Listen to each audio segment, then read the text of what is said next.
I haven't shown my portfolio in some time. It has been around 10 months, and I was like, hey, it's about time to do it again.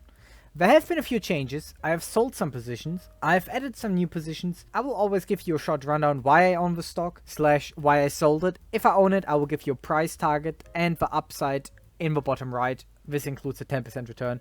It won't be a very long valuation I have for each of these stocks in own video, but it will always just be a short thesis, the price target, why I own it. So let's start. American Express. It was 18.5% of my portfolio. I sold it off. 10 months ago, it was around the 150 range, 170. It always traded in that range, and this is when I really accumulated some shares. I basically said, hey, this company is a long-term historic grower, and it was trading at a PE of around 14, 15 at the time, and I just thought, this is way too cheap.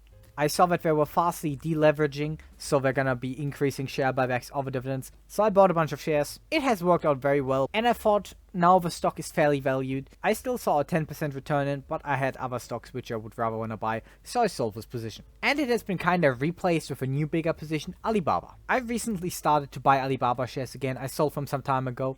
It's been a great timing. I did my video on Baba recently where I explained my whole thesis. Basically that operating income has grown since the crash, that it has not translated into free cash flow numbers yet, that the new management is turning the ship around, plus that the buybacks keep getting bigger and bigger, and this was kind of my thesis for Baba. And the stock has shot up like 50% recently. I'm not selling yet. I think there's still a lot of room for it to go, so I'm keeping the stock. It's still at a very cheap valuation. Now what about my second stock, CVS? I still have it. It has not been a good performer. There was the giant crash due to the issues with the healthcare business. Their healthcare segment had a higher usage than before. They say it's mostly because of a COVID pandemic, that a lot of medical procedures were pushed further into the future, plus that they were not getting as much money from Medicare as they should get. So before, my thesis was kinda, CVS is very cheaply valued, produce a lot of free cash flow. Their competitors are struggling like Walgreens, Rite Aid, and they're gonna come out stronger than ever, and that once they deleverage this huge amount of debt they took on from their acquisitions, that they would start to return more cash to shareholders. Well, now kind of the issues came with the healthcare business. These temporary issues have kind of been drawn out. I don't see anything deteriorating with the company, but you need to have patience here, that everything recovers. Now my third position, Airtel Africa. I still have it as my third position. Airtel Africa is a telecommunication business that operates in different African countries. Basically my thesis was, and still is, that the company is fastly growing. Meanwhile, they're trading at around 3 to 5 times free cash flow ratio, depending on when you look. Now, the stock has not performed very well over the past year. I've gotten a few very cheap buys over here, so I'm still very up on with my position, especially with the dividend. Now, what was the issue? Why is this company kind of declining in the last few years?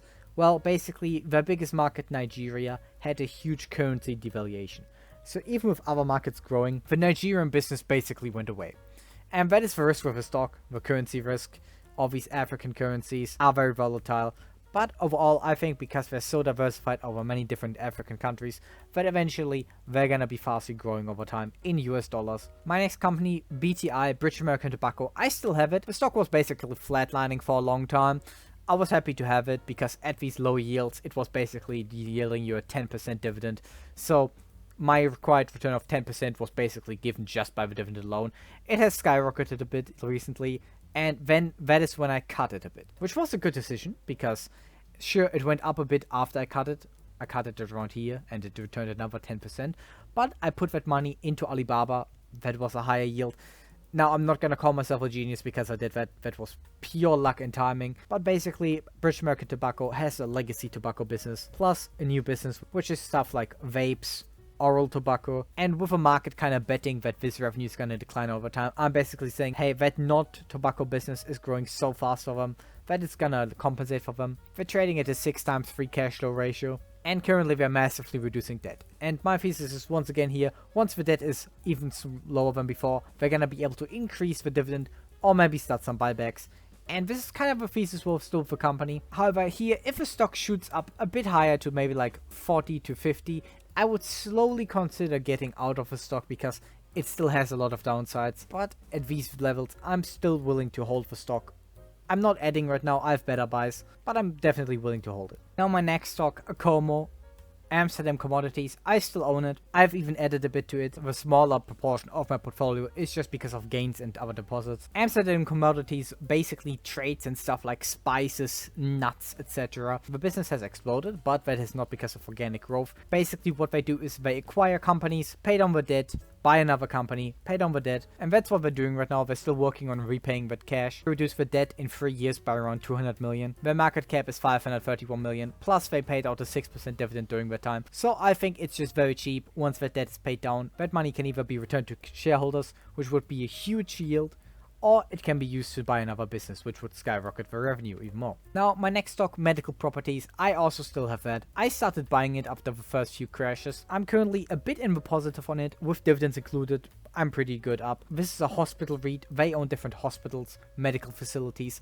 and their biggest tenants had some issues. The market was scared that their real estate is not worth as much as they said it was, and that they're gonna go bankrupt because their tenants are not gonna be able to pay. Well, my thesis was that's overblown. Their real estate is worth it, and that the tenants gonna be recovering. I was wrong about the tenants recovering. They went bankrupt. But that real estate is now getting put into other use at other tenants. I'm just waiting until the cash flow recovers here. They can pay it out. That will probably shoot the stock back up.